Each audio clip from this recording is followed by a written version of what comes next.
Mas afinal, o que aconteceu com Americanas e como que fica o cashback lá da conta AMI? A gente vai ver tudo isso no vídeo de hoje. Vamos lá. Fala galera, Murilo aqui, e se tu gosta desse tipo de conteúdo, deixa teu like aqui embaixo, te inscreve para fortalecer o canal e me ajudem a bater a meta de 1000 inscritos. Então 2023 tinha tudo para ser o ano da Americanas com a chegada de Sérgio Rial, ex-CEO do Santander, que ficou reconhecido no mercado por levar o banco espanhol a outro patamar. E ele só precisou de 9 dias para descobrir uma dívida de 43 bilhões de reais. Não é surpresa para vocês que após esse comunicado, as ações das Americanas caiu mais de 90%, como vocês podem ver no gráfico aí na tela. E por esse motivo, a Americanas solicitou a recuperação judicial nessa quinta-feira, dia 19 de janeiro de 2023. E como vocês podem ver no gráfico, essa é a quarta maior recuperação judicial do Brasil, perdendo apenas para a Odebrecht, com 98,5 bilhões de reais, a Oi, com 65,4 bilhões, e a Samarco, com 50 bilhões. E agora na quarta posição entra Americanas com uma dívida de aproximadamente 43 bilhões de reais. E segundo Americanas, o objetivo de solicitar a recuperação judicial é evitar um iminente dano irreparável, ou seja, evitar que Americanas quebre completamente. Então, basicamente, galera, agora com essa recuperação judicial, a Lojas Americanas ganha um fôlego até ela reorganizar a casa e conseguir renegociar todas as dívidas. Isso impede que a Lojas Americanas quebre de vez, porque ela vai conseguir manter toda a operação dela normalmente, e a gente tem que deixar muito bem claro que recuperação judicial não é falência. Porque quando a empresa faz uma recuperação judicial, como eu já disse, o objetivo dela é parar de pagar seus credores, ou seja, bancos, fornecedores, funcionários que tenham dívidas trabalhistas, por um determinado tempo até ela conseguir se reorganizar. Aqui nesse gráfico vocês podem ver quem são os maiores bancos credores da Americanas, ou seja,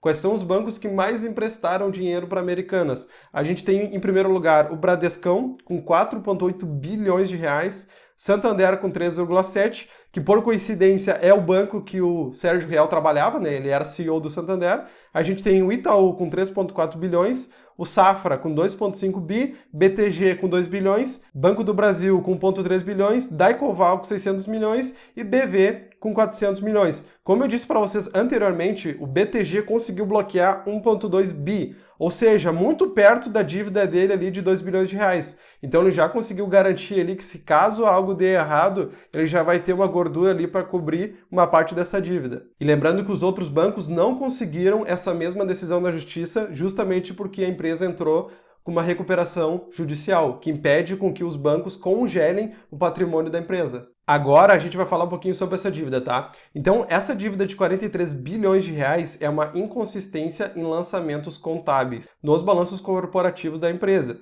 Pelas informações que a gente tem até o momento, é que as operações de risco sacado, que eu já vou explicar para vocês o que é isso, foram lançadas incorretamente no balanço da empresa, subestimando a dívida da Americanas. Como é que funciona? Essa dívida, supostamente, segundo o Sérgio Rial, ela já constava lá nos lançamentos contábeis, tá? Porém, como ela foi lançada num campo errado, ela foi lançada incorretamente, essa dívida foi maquiada. Ou seja, essa dívida era muito maior com que a dívida que aparecia lá nos balanços corporativos. E esses erros lá nos lançamentos foram ocasionados pelas operações de risco sacado. E o que é uma operação de risco sacado? Essa operação de risco sacado, ela é muito utilizada no varejo, tá? Não é ilegal tu utilizar isso. Várias outras varejistas utilizam esse mesmo sistema. Primeiramente, o varejo não compra produtos à vista, eles compram produtos para pagar a prazo, tá? Então a Americanas compra um produto lá do fornecedor deles para pagar 30, 60, 90, 120 dias. Porém, para a Americanas ganhar um poder de barganha ou para comprar mais produtos ou para receber esses produtos mais rápido, o que ela faz? Em vez dela comprar lá para pagar o fornecedor daqui a um tempo, ela pega o dinheiro do banco, tá? Então vamos supor que ela foi lá e foi comprar 1000 geladeiras, tá? Em vez de ela comprar essas 1000 geladeiras para pagar depois, ela vai lá no Santander, ela pega o crédito que ela precisa, aí ela vai lá no fornecedor, pega as 1000 geladeiras dela e paga à vista. Com isso, ela ganha poder de barganha e consegue um produto mais barato. Só que agora ela não deve mais para o fornecedor. Por quê? Porque agora a dívida dela é com o banco. E era isso que estava acontecendo. As Americanas estavam lançando essa dívida como uma dívida para fornecedor. Porém, galera, essa dívida deveria estar sendo lançada em dívidas bancárias, porque tem juros nessa dívida. O Santander vai emprestar grana para ela pagar o fornecedor, porém ela vai ter que devolver esse dinheiro com juros, que é assim que o banco ganha dinheiro. E o que vai acontecer com as ações da Americanas? Pelas regras da B3, que é a nossa bolsa brasileira, uma empresa que está em recuperação judicial não é elegível para compor os índices da bolsa. Então, por esse motivo, as ações da Americanas, que é negociada com o ticker AMER3, foram excluídas do Ibovespa e de outros 13 índices após a varejista ter solicitado a recuperação judicial. Porém, as ações da Americanas continuarão a ser negociadas na B3. O que muda é que elas não estarão mais na composição do Ibovespa, ou de outros índices após o pregão de sexta-feira, dia 20 de janeiro. E o que isso influencia para o acionista, tá? Então, o lado ruim para o acionista da Americanas é que essa retirada, dos índices, principalmente do Ibovespa, vai trazer uma diminuição na liquidez das ações, já que a ação para de ter a mesma visibilidade que antes, logo, os números de negociações tendem a cair. E depois de ver tudo o que aconteceu com a Americanas essa semana e ver uma ação despencar mais de 90% e tudo o que aconteceu com várias outras empresas varejistas que já sumiram do mapa no Brasil, a gente tem que lembrar que o nosso maior investidor do Brasil, o Barsi, sempre disse que o varejo é um dos piores setores da Bolsa Brasileira. E por que o Barsi afirma que o varejo é um dos piores setores da Bolsa? Então vamos analisar um pouquinho esse setor. Primeiramente, galera, o varejo tem uma das piores margens do mercado, tá? Como é um mercado onde todas as lojas concorrem por preço, a margem líquida é baixíssima. Porque pensa comigo, qual é o diferencial da Americanas,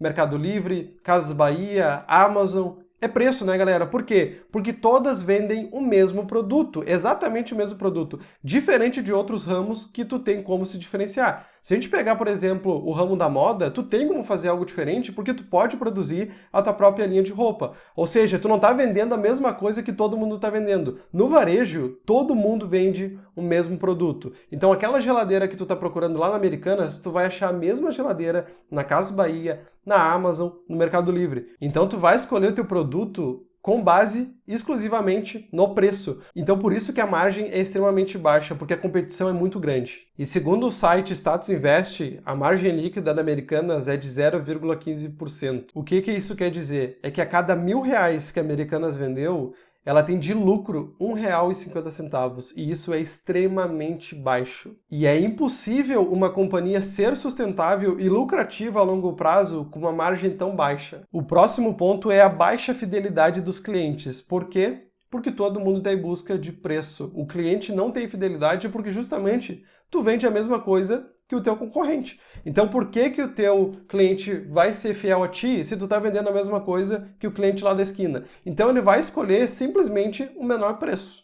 E o último ponto que eu vejo é que o varejo é um setor cíclico, ou seja, ele é um setor extremamente sensível a crises. Porque se tiver uma crise no Brasil, que a moeda desvalorizar, a galera se apertar de grana, o que é a primeira coisa que a pessoa faz? Para de comprar. Por quê? Porque a pessoa tem que se locomover, ela tem que se alimentar e ela tem que ter uma moradia. Então a única coisa que ela pode cortar de vez é o consumo. Então ela cortou o consumo, ela não vai comprar mais nada e isso afeta diretamente as vendas das empresas varejistas. E qual será o impacto se a Americanas quebrar? Então o primeiro impacto é o desemprego. A Americanas emprega mais de 18 mil pessoas. Então, olha o impacto que isso traria na nossa economia brasileira. 18 mil famílias dependem hoje da Americanas. O segundo grande impacto que teria seria o não pagamento dos credores, tá? Então, além dos grandes bancos que não seriam pagos caso a Americanas quebrasse, os pequenos credores também não seriam pagos, tá? E isso inclui as famosas debentures. Quem teve dinheiro lá na caixinha do Nubank e que perdeu um pouco desse dinheiro, foi por causa disso, tá? O fundo de investimento de renda fixa lá do Nubank tinha 1% do valor dele em debentures da Americanas. E segundo a notícia que vocês estão vendo na tela, as Americanas deixam de pagar juros da 17ª emissão de debentures. Então essa dívida que apareceu agora já está impactando o pagamento das debentures. Então se a Americanas quebrar, isso vai dificultar demais o pagamento dessas debentures. E se tu quiser um vídeo sobre esse prejuízo na caixinha do Nubank, comenta aqui abaixo. E por incrível que pareça, se a Americanas quebrar, ela vai impactar também investidores de fundo imobiliários. Isso porque, pessoal, Americanas tem que alugar lojas para poder vender seus produtos, né? Então ela é uma locatária. Então tem alguns fundos imobiliários que têm imóveis locados para Americanas. E caso a Americanas quebre, ela vai ter que deixar esses imóveis, causando a famosa vacância. Então isso vai prejudicar o resultado de alguns fundos imobiliários. E aqui eu trouxe uma listinha para vocês dos fundos que seriam mais impactados, tá? Primeiramente a gente tem o MXRF11, que tem 34% de exposição em lojas americanas, GGRC11, que tem 17,91% de exposição em lojas americanas, XPLG11 com 8%, LVBI11 com 7% e BRCO11 com 6% de exposição em Americanas. Então, caso a Americanas venha quebrar, esses fundos terão seus resultados impactados, porque vai causar vacância, a Americanas vai ter que deixar esses imóveis e, consequentemente, ela não vai pagar os aluguéis desses imóveis. Outro impacto na economia brasileira, caso Americanas venha a quebrar, é no market share de varejo, tá? Como vocês podem ver no gráfico, a gente tem o market share das principais empresas no Brasil. Então, hoje, a maior empresa com market share, que basicamente é a fatia de mercado, tá? Hoje, Mercado Livre tem a maior fatia de mercado, 27%, seguido de Americanas com 15%, Magalu com 12%, Amazon com 11%, Casas Bahia com 10%, Shopee 7%, AliExpress 6% e outras empresas detêm 11% de market share. Então, caso Americanas venha a quebrar, esses 15% vai ser absorvido por essas outras empresas do setor de varejo. E como vocês podem ver, já teve impacto no mercado. Americanas deixa BBB 23 e Mercado Livre assume cota de 100 milhões. Como vocês devem saber, a Globo cobra 100 milhões de reais para algumas empresas patrocinarem o Big Brother Brasil. Então quem era o patrocinador do BBB era Americanas. Só que 2 dias antes de começar o reality, depois que estourou essa bomba, eles tiveram que tirar a oferta, porque 100 milhões de reais para quem deve 43 bi é muito dinheiro, galera. E quem absorveu essa demanda foi exatamente o Mercado Livre. Coincidentemente, a empresa que tem o maior market share do Brasil hoje. Agora que a gente sabe o que aconteceu com a Americanas, como que fica o cashback na AMI? Porque, afinal de contas, a AMI está dentro do grupo Americanas. Para quem não sabe ou não conhece, a AMI é uma conta digital da Americanas que ela foi lançada lá em 2018, com o objetivo de facilitar os pagamentos e oferecer um cashback em troca de todas as compras que a galera fizer dentro do grupo Americanas. E aí entra Shoptime, Submarino, entre outras lojas. E depois de toda essa repercussão negativa sobre essa dívida bilionária da Americanas, muita gente ficou receosa com o cashback que tinha lá na AMI. E qual foi o posicionamento da Americanas referente à conta digital AMI? Então, como vocês podem ver na imagem, a Americanas diz que recuperação judicial não afetará lojas, pedidos e AMI.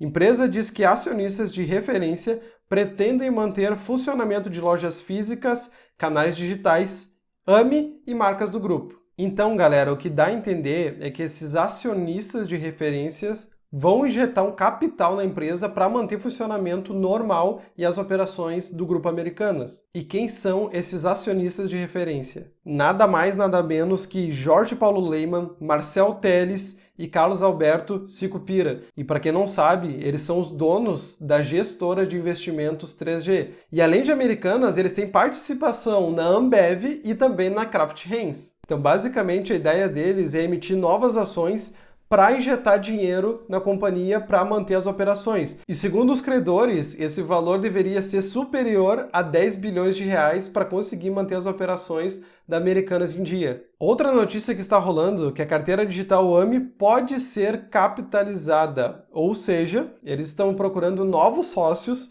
para injetar dinheiro e estabilizar as contas. E segundo a empresa, a AMI teve lucro líquido de 20,2 milhões no último trimestre. Mas o fato, galera, é que legalmente a Americanas não pode usar e nem comprometer o saldo que os clientes dela têm lá na conta digital AMI. E além disso, é importante dizer que o cashback é um direito do cliente. Sendo assim, a Americanas não pode, em hipótese alguma, bloquear esse valor ao consumidor. Tu não pode bloquear o cashback porque legalmente a Americanas não tem esse poder. Porém, na prática, né, pessoal, a gente sabe que é diferente. Nem sempre tudo acontece segundo a legislação. E a prova disso é que a AMI, mais uma vez, reduz o limite de pagamento de boletos com saldo de cashback sem avisar. e já é a segunda vez que ela faz isso em um curto espaço de tempo. Como vocês podem observar, até 16 de janeiro de 2023, o limite era de 15 mil mensais que tu podia pagar de boleto com o teu cashback AME.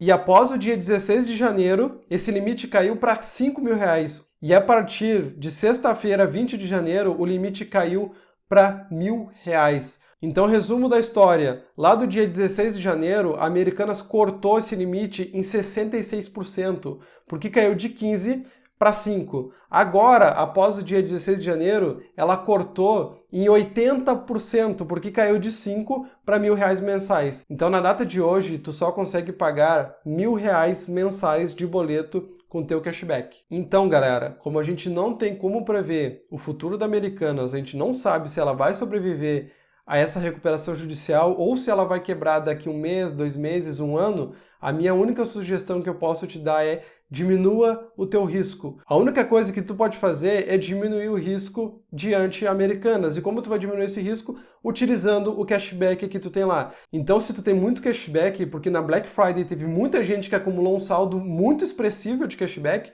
eu já vi gente acumulando 40 mil reais, 50 mil reais de cashback, a única dica que eu posso te dar é use esse cashback o quanto antes. Eu, por exemplo, pessoal, também utilizei a AME na Black Friday. Inclusive, essa cadeira que eu estou sentado, eu comprei pela AME. Paguei 1.000 reais nela e ganhei 91% de cashback.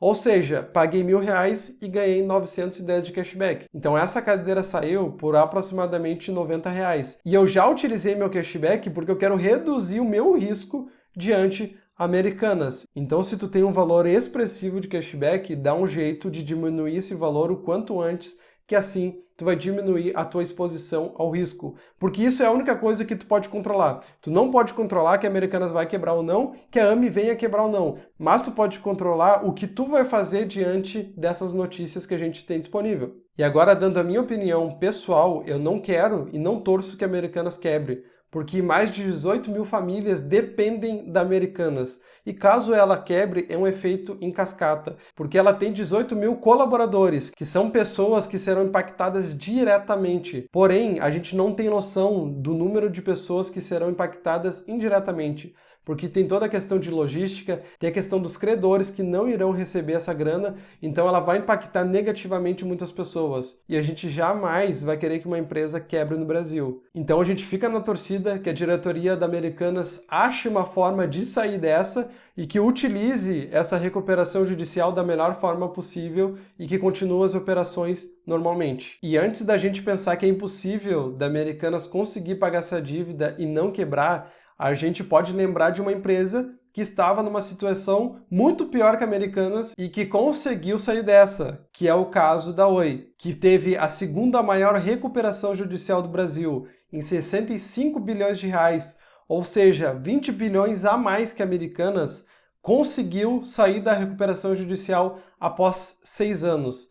Então, pessoal, se a Oi conseguiu sair dessa recuperação com uma dívida de 20 bilhões a mais que a Americanas, não é impossível da Americanas conseguir sair dessa. Claro que é extremamente difícil e improvável, porque todas as chances estão contra a Americanas, mas não é impossível que ela saia dessa. Então o que a gente pode fazer é torcer que a diretoria faça um bom trabalho e que a Americanas volte a ser uma gigante do mercado como um dia ela já foi. E se tu gostou desse vídeo, deixa teu like aqui embaixo, te inscreve para fortalecer o canal e eu gostaria de agradecer que a gente conseguiu bater a meta de 500 inscritos e agora eu peço a ajuda de vocês para a gente bater a meta de 1.000 inscritos. Então clica no botão abaixo e te inscreve no canal. Obrigado por assistir esse vídeo, até a próxima, fui!